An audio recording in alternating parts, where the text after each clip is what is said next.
Hai.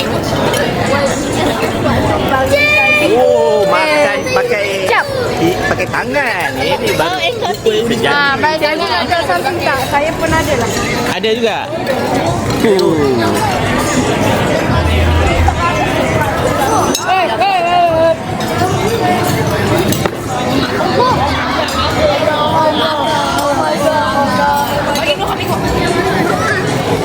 Mana lauknya? Kenyang dah. Mana lauk? Dah kenyang. Oh, cepatnya kenyang.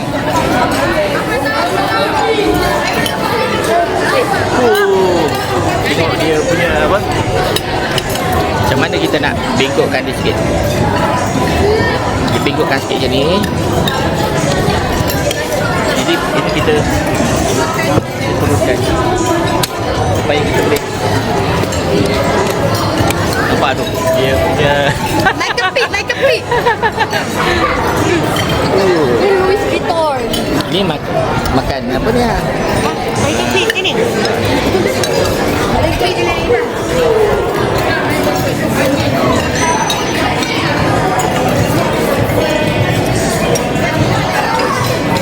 Dia kalau melintang macam ni namanya YouTube tau. Kalau melintang macam ni masuk kat YouTube. Dah habis. Kalau melintang ni maknanya kita masuk YouTube tau. Melintang ni kalau menegak tu baru TikTok. Tapi saya nak masukkan kat YouTube. Biarkan nampak semua. TikTok dia kena pendek sangat.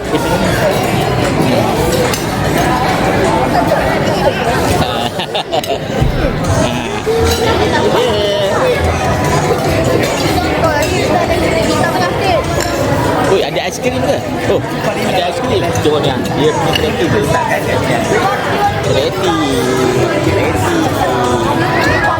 Okey, baik. Sementara semua tengah makan, menjamu saudara, kita akan teruskan dengan sambutan bertuah.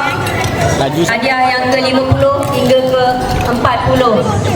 Mohon AJK hadiah bersedia. Cakap apa ke? Cakaplah satu. Macam YouTube 4. Hai, Putera dah habis sekolah dah. Nak pergi masuk sekolah menengah. Dia sama Macam tak lah. jumpa dah. Dipersilakan Puan Pengurusi kita, Puan Farah, Puan Walida. Tak ada. Ini kita buat rakaman. Ini dewasa. Sambutan bertuah yang ke-50. Ni dia Mana nak dapat jabatan yang bertuah? dapat jabatan tua. Ha? Mana dapat jabatan yang bertuah? Nanti dapat nanti ni. Pemenang hadiah sambutan bertuah yang ke-50. Nombor 1.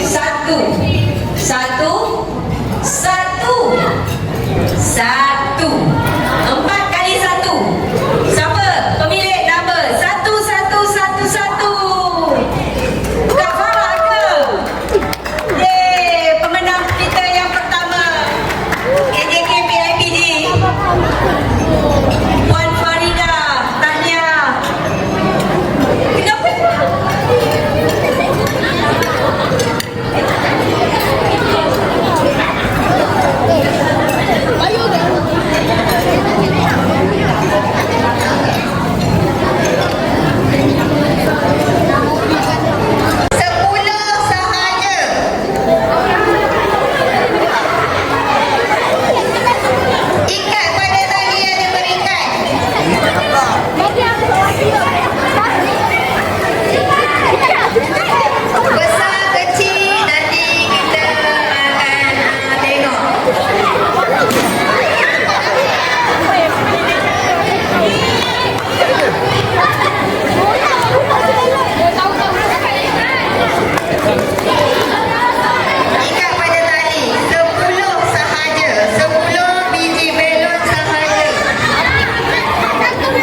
Keluar.